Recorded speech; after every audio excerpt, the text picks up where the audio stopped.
Thank you so much to Maile Pacumio for joining our interview today. So, if I could just ask you to briefly introduce yourself first, and then we can get started with the interview questions. Yeah, of course. So, hi everyone. My name is Maile Pacumio. I am a composer and I'm about to finish my graduate studies at Cal State Long Beach. Um, and I mainly work with concert works, but I also write for media. So, I also write for film, I also write for video games. And currently, my goal is to write music that sort of bridges cultures together and foster creativity. I also work at a high school right now.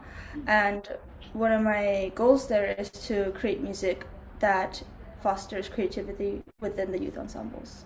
Thank you so much. So, on to the first question. What are some initial inspirations behind your composition pieces? Yeah, so my inspiration comes from a variety of places, but I'm currently finding myself to find initial inspiration just from simply being in the world. And I find myself to be in an environment or space I can reflect, be with myself or be with others. And I really want to capture that into my music. Like for to me, music is like photography. I want to remember certain moments that made me feel a certain way, whether it's happiness or sadness. And composing music is like an outlet. It's similar to like a photographer's camera, and it's a way to capture a memory, but just through music and sound. I really like the analogy between music and like capturing a memory, even though it's so different, Yeah. because Yeah. music is not like a stationary Mm. visual work. So could you share a little bit about your creative process, how you begin and get through the. For sure. So I start by writing my ideas all down on paper and pencil. Paper to me is kind of like a blank canvas, and it allows me to write without worrying about perfection or just even having like a solid concept from the beginning. And I also really love using colored pencils and crayons because they help me visually represent what I want to hear and how I want to put that onto paper. I also have synesthesia. So, for example, like if I were to hear C5 on the piano, Mhm. um, I hear the color yellow, or specifically like a sunflower yellow. And I don't know why I feel that, or I hear that specific color when I hear C5, but that's just what my brain interprets it as. And that actually helps a lot with instrumentation. If it's not a given set, I like to choose instruments that represent what I'm trying to paint or depict through my music. And then putting it all together, all my sketches, I put that into notation or a DAW, and that's kind of like the final part before completing a piece. That's so cool. So do you, if you play like a chord, does that have a color to it too?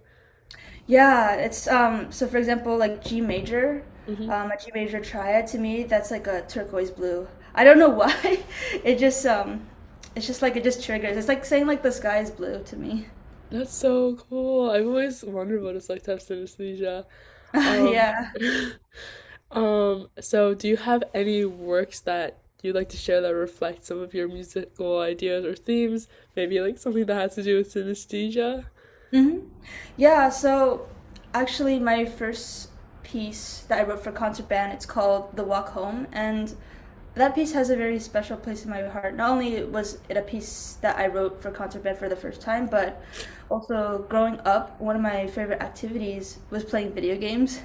And it was a way for me to connect with friends locally and then eventually from a distance because I moved around a lot in life. And I remember on my walks home from school, I could only look forward to playing video games because those were the moments that I could just be myself and de stress from the day and also create memories with people that I care about. And one of my favorite games actually is Super Mario Galaxy. And this piece, The Walk Home, is inspired by the adventurous natures of the soundtrack. And this piece actually is in F major. Hmm. And F major to me is like yellow as well. Hmm. um, and that being said, I wrote that piece because I associate yellow, the color yellow, with the feeling of freedom. Mm. and having the fortune to do what you like and what you want to do with the people that you care about, and having an outlet is what makes you happy. That's something that I wanted to share through this piece, and I'm very fortunate right now that this piece is also making its way into K through 12 music education, and I'm happy that I can use it as like a teaching way to help foster creativity and inspiration within youth ensembles. That's so cool. Thank you. And my next question is a little bit of a caveat, but I was wondering, as a young female composer, if you've ever been overlooked or if you Mhm. faced any barriers. Hmm. Yeah, so I've personally faced a couple challenges because of my gender and how I express myself, Mm. but I would say my approach to overcoming these challenges is like this idea of just letting them. Like, for example, I recognize that I may not be able to control how others think or feel toward me as a composer or as a performer, but like, for example, if someone were to disagree with a certain idea, in my head, I could just say, let them. And because I know that if I were to focus my energy on that, it would bring a lot of stress or a lot of tension, or I might start to overthink something. But if I can refocus my energy and choose how I will react to a certain situation, it allows me to protect my peace. Mm. Are there any examples of how you've been discriminated against? Um, Sort of more in the aspect of just feeling like if you're trying to express a certain opinion and if it seems overlooked Mm. because of your gender expression, and if you're and because this industry is a male dominant industry, sometimes it can feel intimidating to be in a room where there are not a lot of people that look like you or that have the same expression. And at least for me personally, sometimes, and I'm learning to work through this, is just to be myself. And even if my opinions are not reciprocated or heard, it's knowing that I can still be there and still try to improve my craft and be there for myself. That's what's helped me drive forward with Mm. that.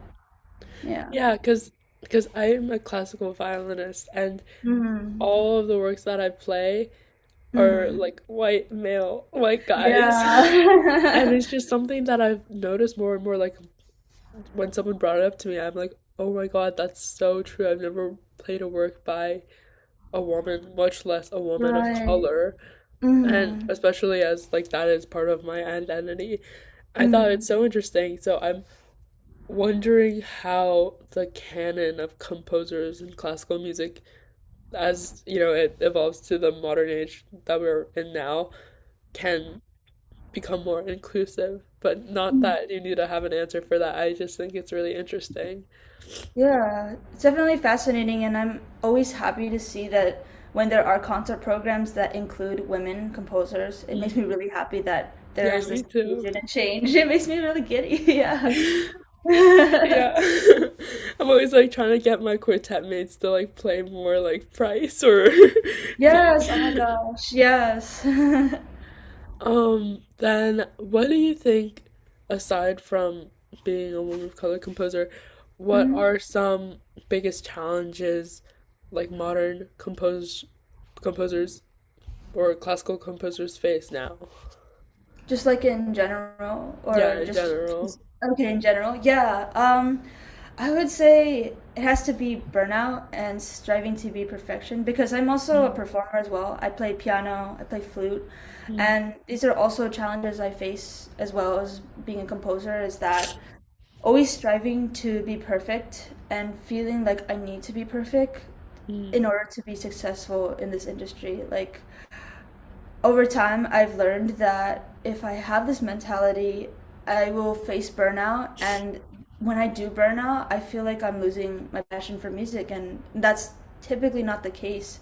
And I'm learning that I don't need to be perfect and that I don't need to check off a bunch of boxes. I don't need to be playing in the LA Phil to feel successful or have a big credit on a film score to make it in this industry. And mm, at that point, where if I feel like I'm burning out, to me, I feel like burnout now is a reward for a job well done, and it's also a sign to let myself rest. And I feel like a lot of musicians that have this mentality to be perfect, they should try to relax a little bit more and try to put in music that they want to produce for themselves. And if it resonates with other people, then that's great too. Yeah, I never thought about being a perfectionist as a composer. Yeah. It must be more difficult because you're like trying to express something that you're writing from yourself. Like as a performer, I can understand how you want to perfect your expression to be what the composer wants. Hmm. But I never, yeah. Yeah. Same with the like from the composer's perspective, I feel like that if you don't write something that is perfect, whether that's from notation wise to something that doesn't resonate with the musicians, it's like there's a lot of people interpreting your work. It's like you're giving something very vulnerable to a bunch of people to interpret. And that can be really scary. And sometimes feeling perfect is the way to go, but in most cases, that actually leads to a lot of mental health issues or burnout. And that's Mm, not good either. yeah. Do you think Hmm. there are any positive trends or movements you think that will impact like positively the modern classical genre? Hmm. Like the movement of it. Yeah. Yeah, I find that electronic and music production might Mm. actually help with the movement of change in at least in our time. There's this one piece, I don't know if you heard it, it's called Mason Bates Mothership. It's for orchestra and electronics. Have you Oh, heard the name? Huh? yeah, I've heard of Mason Bates. Oh, Mason, yeah, he's Yeah. really cool. But he uses his background in DJ, and he uses that and he includes that within the ensemble. Uh-huh. And I find it really inspiring because that is showing that you can write electronic and acoustic works within like a classical environment like a symphony orchestra. Mm. And I love seeing how he's paving a path to foster new ideas, and that this idea of having both live electronic music and acoustic music within that kind of world, and Mm. and seeing it becoming more popular, I think that will definitely help in make the movement become more positive. Mm. Mm. Yeah. I'm thinking there's a lot of like classical music purists out there where like Hmm. they make almost like a stigma around electronic music being even Hmm. introduced into the classical realm. What do you think Hmm. about that? Like just pure classical musicians Yeah, yeah, in terms of like how they like perceive contemporary music and how that it might be like different to them. yeah, especially like electronic music. Yeah, like I can see how that could be different because sometimes change can be really hard, especially in a world where symphony orchestra music is known to be playing music like Brahms, Beethoven, Mahler. Yeah. Um, but I also think that even with the mindset of being like pure classical music, it's nice to incorporate something new. Like for example, on social media, the Tan Dun's Water Concerto has been going Oh yeah. viral. Yeah. Um, and even though social media is sort of like portraying it as like a silly concept, but the uniqueness of it, and because of that, people are becoming more aware that concert hall music can be explored beyond just like pure classical music, but can also be incorporated with completely different elements like water. And Mm.